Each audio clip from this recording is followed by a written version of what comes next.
আপসীর নেত্রী, বাংলাদেশের স্বাধীনতা ঘোষকের স্ত্রী, আমরা বলি প্রথম মহিলা মুক্তিযোদ্ধা যিনি তার দুধের সন্তানকে নিয়ে কারা অন্তরীণ ছিলেন ক্যান্টনমেন্টে, এবং তার স্বামী যখন স্বাধীনতার ঘোষণা দেন তখন তার জিয়া পরিবার সম্পূর্ণভাবেই কি বলবো জীবন বাজি রাখার বিষয়টা ছিল। একজন মুক্তিযোদ্ধার স্ত্রী, বীর উত্তমের স্ত্রী, স্বাধীনতার ঘোষকের স্ত্রী এবং সর্বোপরি সেক্টর কমান্ডারের স্ত্রী, জেট ফোর্সের জেট ফোর্সের উনি প্রতিষ্ঠাতাও ছিলেন। তো নিজেও দুবার উনি গণতন্ত্রকে পুনরুদ্ধার করেছেন বাংলাদেশে।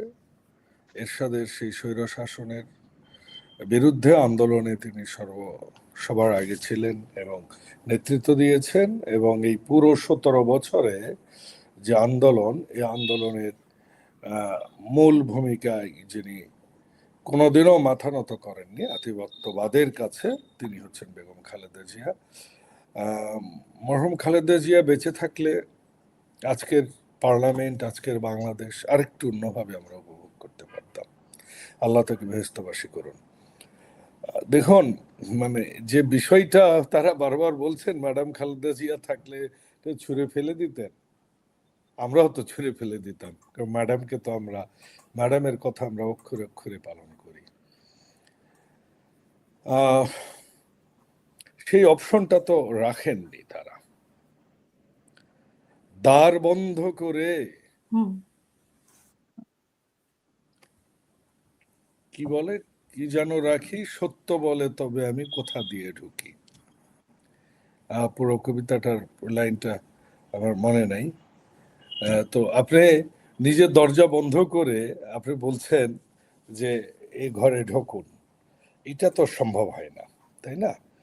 আপনি এই সংবিধানের অধীনে আপনাকে কে অনুরোধ করেছেন, বেগম খালেদা জিয়া না তারেক রহমান, যে আপনারা মন্ত্রী পরিষদে যোগ দেন, আপনারা উপদেষ্টা হন, আপনারা ক্ষমতার অংশীদার হন, আপনারা প্রেসিডেন্টের কাছে যে শপথ নেন, আপনারা প্রেসিডেন্টের কে আপহোল্ড করেন, আপনারা সংবিধানকে আপহোল্ড করেন, আপনারা ডিসি পরিবর্তন করেন, আপনারা এসপি পরিবর্তন করেন, আপনারা বিশেষ সহকারী নিয়োগ করেন, আপনারা দেশ চালান 18 মাস, আপনারা পুরো সময়টাকে শুধু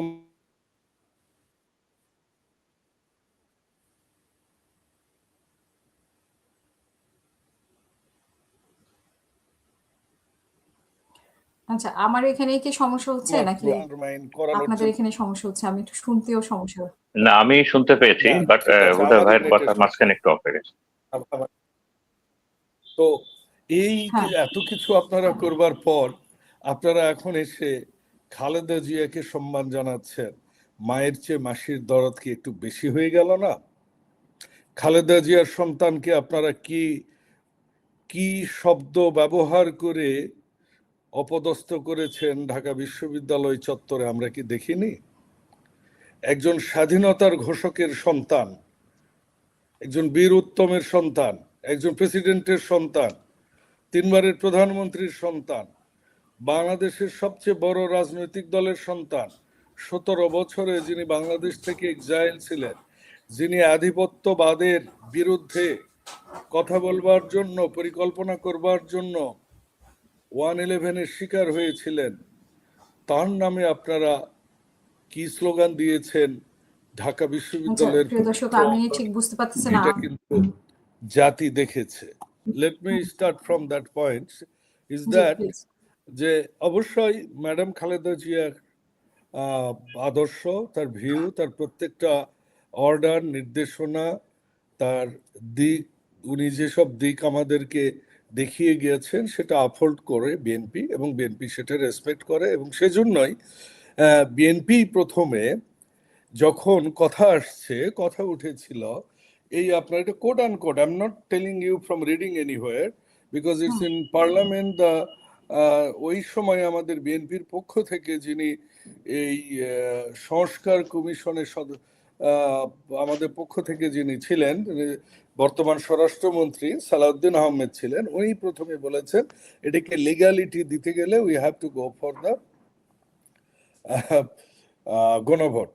সো এই গণভোটটা কিন্তু বিএনপির প্রস্তাব ছিল এটিকে লিগ্যাল ফর্মে নিয়ে আসার কারণে, নাম্বার ওয়ান। নাম্বার টু, এই সংবিধানটা আফোল্ড সবার আগে এনসিপি ছেলেরা করেছে, ব্যাকড বাই জামাত এবং ইন্টেরিয়াম গভর্নমেন্ট।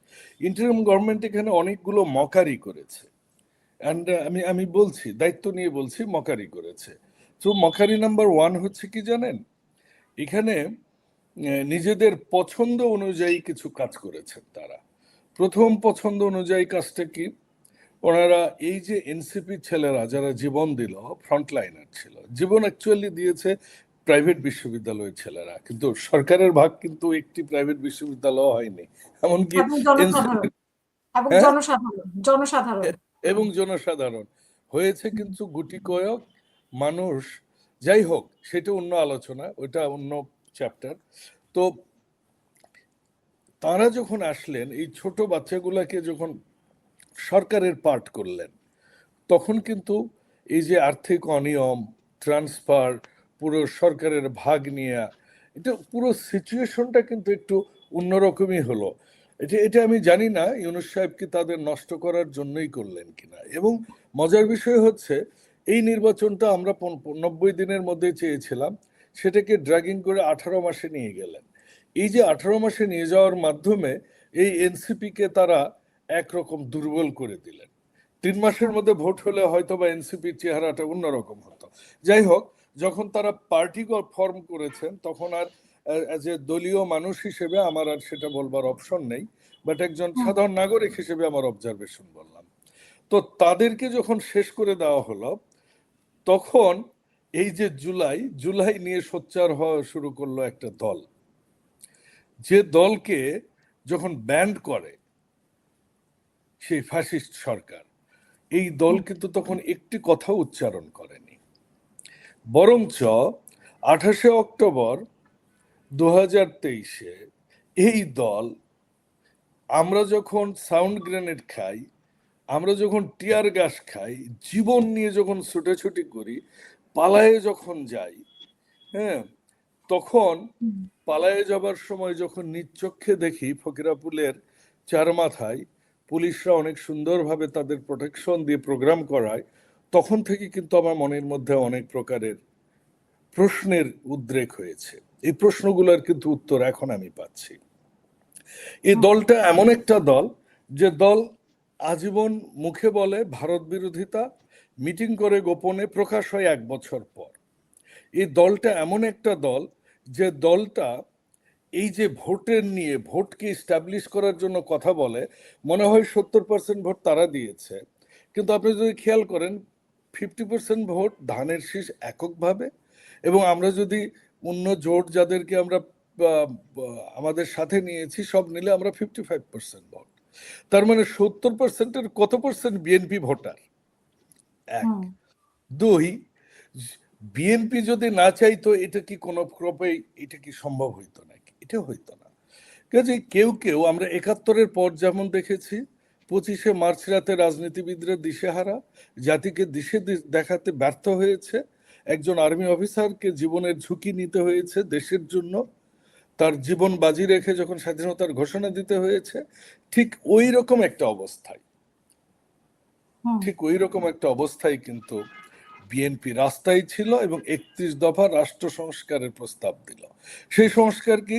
প্রধানমন্ত্রী রাষ্ট্রপতির ভারসাম্য রক্ষা, প্রধানমন্ত্রীর মেয়াদকাল, বেসিক জিনিসগুলো যেটা বিএনপির জন্য শুভকর নয়, দেশের স্বার্থে বিএনপি এগুলো আনছে। আমি 31 দফার অন্য দফাগুলো নিয়ে আমি আলোচনা করতে চাই না। যারা এখন বলছেন যে ভোট কার্যকর হতে দাও, ভোট কার্যকর করার জন্যই তো আমরা বলছি, তারা কিন্তু সংসদে বললেন যে ঠিক আছে আমরা এটা করব, আমাদের সমান সমান দিতে হবে। সমান সমান দিতে হবে বললাটা, আচ্ছা বলেন তো 219 আর 77 কি এক? তার মানে কি আপনি কি সংসদে প্রতিনিধিত্ব বোঝেন না? আপনি সংসদ কিভাবে চলে সেটাও বোঝেন না? আপনাদেরকে আপনাদের এই আলোচনায় আপনারা সবসময় দ্বিমুখী আচরণটা কেন করছেন, জাতিকে বিভ্রান্ত কেন করছেন?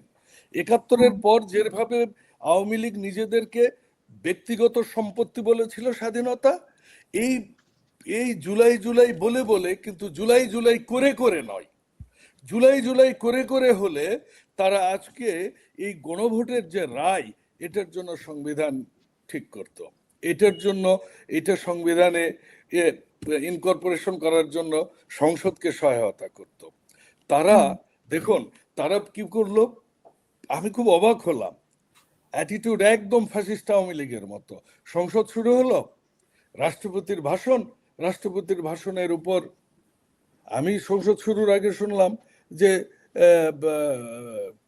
বিরোধী দল 50 ঘন্টা চেয়েছে শুধু রাষ্ট্রপতি ভাষণের উপর আলোচনার জন্য।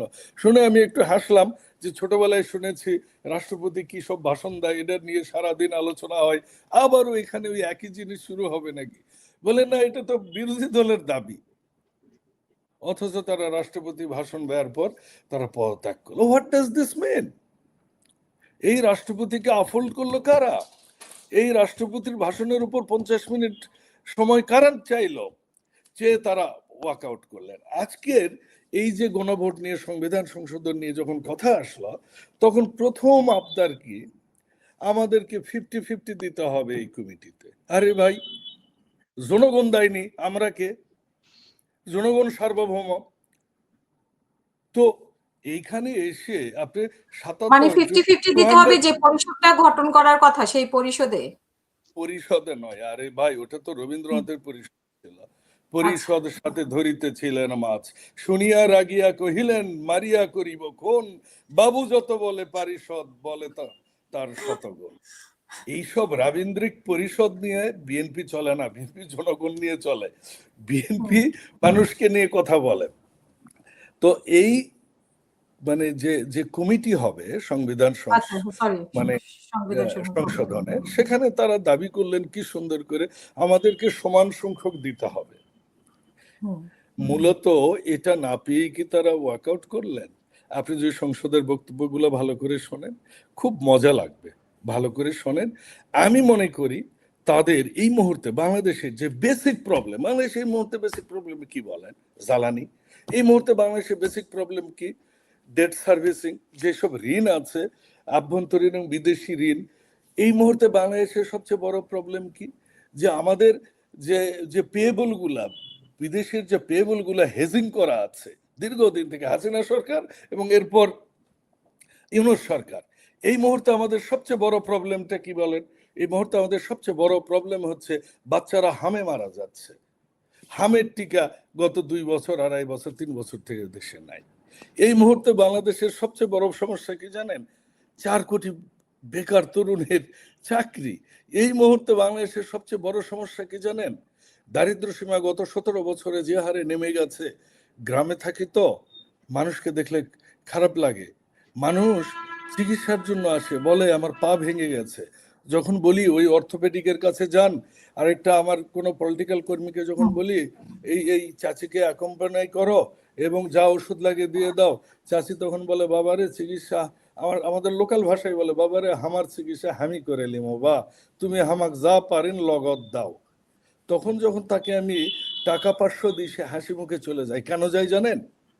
কারণ ওই 500 টাকা দিয়ে উনি ভাত খাবেন, চিকিৎসা করবেন না। This is the reality of the country. So let's talk about that initiative what the Prime Minister has started for the country's people.